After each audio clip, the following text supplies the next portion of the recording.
उत्तर प्रदेश में विधानसभा चुनाव का बिगुल बज चुका है, जिसको लेकर अब बिजनौर में नेताओं का आना भी शुरू हो गया है। आज उत्तर प्रदेश के मुख्यमंत्री योगी आदित्यनाथ हेलीकॉप्टर से बिजनौर के पुलिस लाइन में पहुंचे, जिसके बाद कार के द्वारा जिला अस्पताल पहुंचे और अस्पताल का निरीक्षण किया। अस्पताल के निरीक्षण के बाद मुख्यमंत्री एक निजी बैंकेट हॉल में पहुंचे और कार्यकर्ताओं का संबोधित किया व प्रत्याशियों को जीत का मंत्र दिया।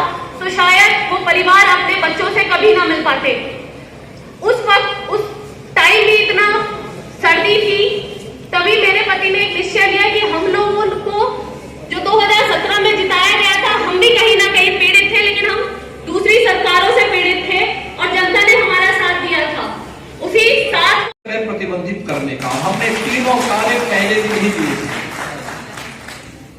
लेकिन जब समाजवादी पार्टी 2012 में आई थी, उसने पहला निर्णय क्या लिया था?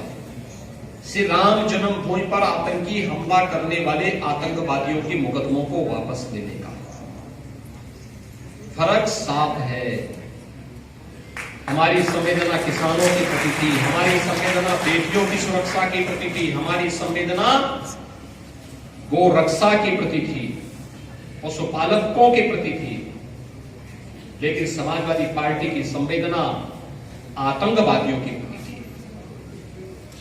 और भाइयों बहनों, आपने 5 वर्ष तक भारतीय जनता पार्टी की सरकार की कार्य पद्धति को प्रदेश के अंदर देखा। किस मजबूती के साथ प्रदेश के अंदर सरकार ने कार्य किया, योजनाओं का लाभ तो दिया, हर प्रकार के हर व्यक्ति को योजनाओं का लाभ देने का कार्य किया, और कोरोना प्रबंधन भी जीवन और जीविका को बचाने की जद्दोजहद में किसान भी परेशान न हो, मजदूरों को भी कोई समस्या न हो, भरण पोषण भत्ता देने का कार्य किया गया और हर प्रकार की सुविधा से आच्छादित करने का कार्य भी दिया गया। और यही झलक सरकारों का फर्क साफ है, यह प्रत्याशियों की सूची में भी दिखाई दे रहा है। 17 में 2014 में जब भी हम लोग यहां आते थे, 17 और 14 में एक ही शिकायत हमें सुनने को मिलती थी कि बेटियां स्कूल नहीं जा पा रही हैं क्योंकि पेशेवर गुंडे कब न जाने उस बेटी के जीवन के साथ खिलवाड़ कर ले। तब हम लोगों ने संकल्प किया था अगर वैसे दुर्योधन और दुशासन पैदा हो गए हैं तो इनको ठीक करना आवश्यक होगा। और तब 2017 में जब जनता जनार्दन का आशीर्वाद प्राप्त हुआ था तो प्रदेश सरकार ने इसके लिए व्यवस्थित कार्य योजना प्रारंभ की थी। आज उसका परिणाम हम सबके सामने देखने को मिल रहा है। और इसलिए भाइयों बहनों, आज हम सब आपके सामने आए हैं आपसे एक अपील करने के लिए। ये कोरोना कालखंड है, कोरोना के नियमों का पालन करते हुए हमें अपनी सभाएं करनी पड़ रही है। सीमित संख्या इसमें रहेगी, उससे ज्यादा संख्या में लोग नहीं आ सकते।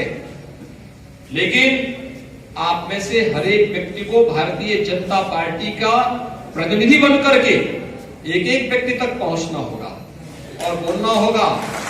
ये चुनाव भले ही स्थानीय स्तर पर आप विधायक चुनने के लिए कर रहे होंगे, लेकिन प्रदेश स्तर पर मुख्यमंत्री उसी वोट से चुना जाना है।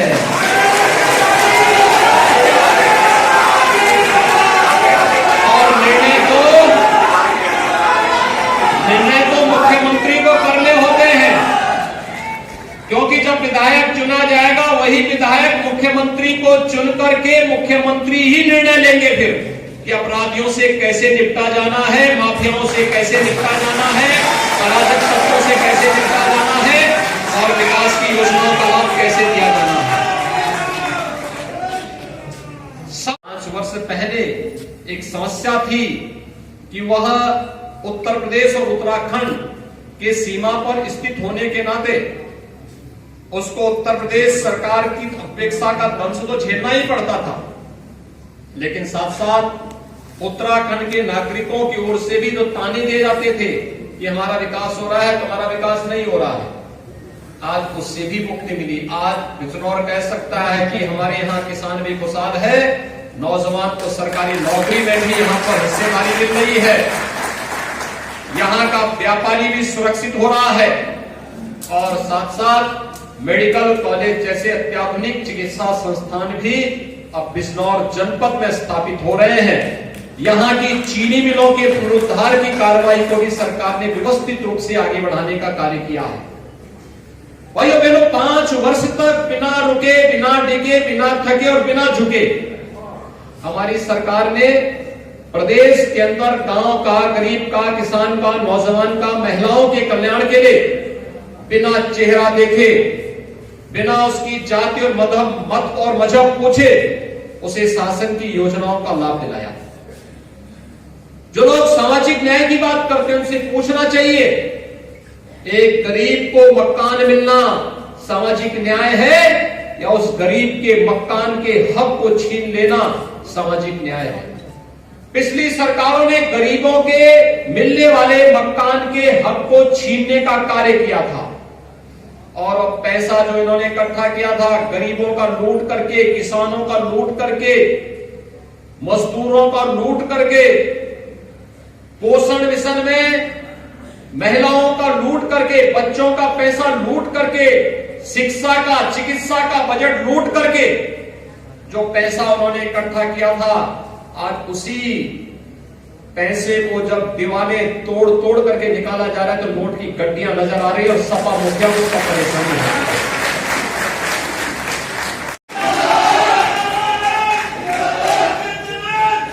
5 वर्ष में दंगा नहीं हुआ होगा क्योंकि दंगाई को मालूम था दंगा करेंगे तो आने वाली 7 पीढ़ियां भरते भरते थक जाएंगे, भर नहीं पाएंगे।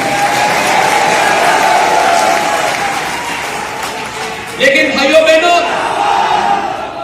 हमारी संवेदना तो स्पष्ट थी, गरीब के प्रति, नौजवान के प्रति, महिलाओं के प्रति, व्यापारी के प्रति, समाज के प्रत्येक तबके के प्रति। हमने चेहरा देखकर के योजनाओं का लाभ नहीं दिया, सबका साथ, सबके विकास की भावना के साथ इन योजनाओं को पहुंचाने का कार्य किया। लेकिन सपा हो या बसपा या कांग्रेस, इनकी नीति भी खराब थी और नियत भी खराब थी।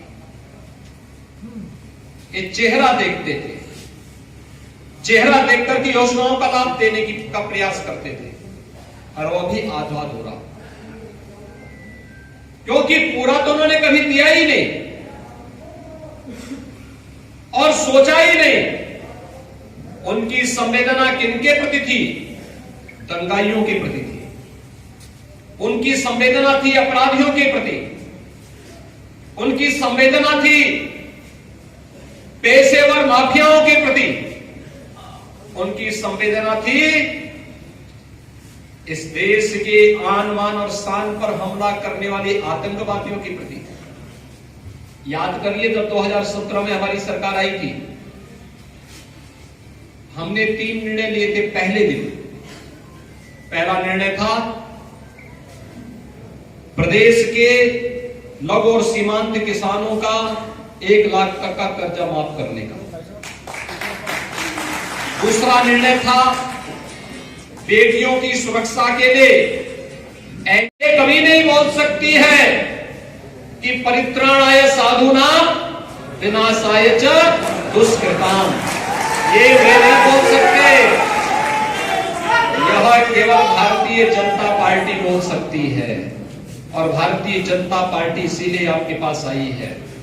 अगर आप चाहते हैं प्रदेश में कानून का राज हो, थानों का संचालन पेशेवर हिस्ट्री सीटर न करे, अगर आप चाहते हैं प्रदेश की व्यवस्था में किसी भी प्रकार के अपराध और अपराधियों के लिए 0 टॉलरेंस की नीति के तहत सरकार कार्य कर सके, अगर आप चाहते हैं प्रदेश में किसी भी प्रकार की कोई अराजकता न फैले, राष्ट्रवाद, विकास और सुशासन के मुद्दे पर सरकार प्रभावी ढंग से कार्य कर सके, प्रदेश के अंदर गरीबों को किसी के सामने हाथ न फैलाना पड़े, प्रदेश के अंदर तुष्टीकरण की राजनीति बंद हो, अगर आप चाहते हैं विकास बिना भेदभाव के हर जनपद और हर गांव तक पहुंचे, तो भारतीय जनता पार्टी एकमात्र इसका विकल्प है और भारतीय जनता पार्टी को उस विकल्प के रूप में चुन करके आप सबसे मेरी अपील होगी, हम प्रभावी ढंग से भारतीय जनता पार्टी के इन कार्यक्रमों को लेकर के आगे बढ़ने का कार्य करें और इस देश से जनपद बिजनौर में भारतीय जनता पार्टी ने बिजनौर विधानसभा क्षेत्र से श्रीमती सुची मौसम चौधरी को अपना प्रत्याशी बनाया है। नजीमाबाद से कुंवर भारतेंदु सिंह को, नगीना से डॉक्टर यशवंत सिंह को, बुढ़ानपुर से श्री सुशांत सिंह को, धामपुर से अशोक कुमार राणा को, नहटौर से श्री ओम कुमार को, चांदपुर से श्रीमती कमलेश सैनी को और नूरपुर से श्री सीपी सिंह को भारतीय जनता पार्टी ने अपना प्रत्याशी बना करके इस चुनावी समर में उतारा है। भारतीय जनता पार्टी के चुनाव चिन्ह पर आप सभी से मेरी अपील होगी कि वर्चुअली टेलीफोन के माध्यम से भी सोशल मीडिया के प्लेटफॉर्म का उपयोग करते हुए उन सभी तक संदेश पहुंचाइए। ये लड़ाई विकास बनाम विकास की है। एक तरफ विघटनकारी तत्व अपनी आपराधिक मानसिकता के साथ अराजकता पैदा करने, पलायन की एक अपनी सोची समझी रणनीति के तहत एक बार फिर से पश्चिमी उत्तर प्रदेश को अराजकता की आग में झोंकने की साजिश के तहत इस चुनावी समर में आ रहे हैं।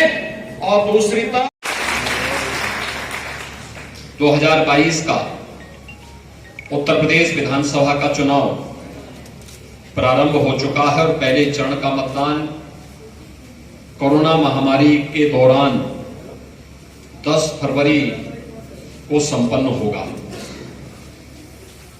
भाइयों बहनों, यहां पर द्वितीय चरण में 14 फरवरी को मतदान होना है और इसलिए आप सबको पहले से ही मानसिक रूप से तैयार होने के दृष्टि से आह्वान करने के लिए ही आज मैं इस बिजनौर जनपद के दौरे पर आया हुआ हूं। ये बिजनौर जनपद हो सकता है पिछली सरकारों के लिए अभिषिक्त रहा हो,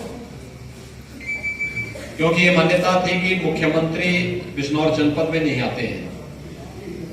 लेकिन मैंने इस मिथक को तोड़ा था भी। मैं पिछले दिनों मेडिकल कॉलेज के शिलान्यास में भी आपके इस जनपद में आया था और इससे पहले भी मैंने इस जनपद में कई दौरे किए हैं। महात्मा विदुर के नाम पर इस जनपद में मेडिकल कॉलेज का निर्माण हम लोग कर रहे हैं। अन्यथा बिजनौर को लोग ये मानते थे कि इस जनपद को लोगों ने छोड़ सा दिया था, भगवान भरोसे छोड़ा हुआ था। यहां पर विकास के कार्य नहीं हो पाते थे, यहां पर किसानों की सुनवाई नहीं होती थी, यहां पर पेशेवर माफिया और अपराधियों को सत्ता का संरक्षण प्राप्त होकर के उन्हें अराजकता फैलाने की पूरी छूट दी जाती थी। लेकिन भाइयों बहनों, पिछले 5 वर्षों के अंदर आपने बदलते हुए उत्तर प्रदेश की तस्वीर को भी और उसकी तकदीर को भी अपनी आंखों से देखा है। ये वही उत्तर प्रदेश है जिस उत्तर प्रदेश में 5 वर्ष पहले हर तीसरे दिन एक दंगा होता था, बड़े बड़े फसाद होते थे, बेटियां स्कूल नहीं जा पाती थी, घर की महिलाएं मार्केट नहीं जा पाती थी, किसान परेशान था, न उसकी उपज का क्रय होता था और न ही किसानों को किसी प्रकार का कोई सम्मान ही मिल पाता था।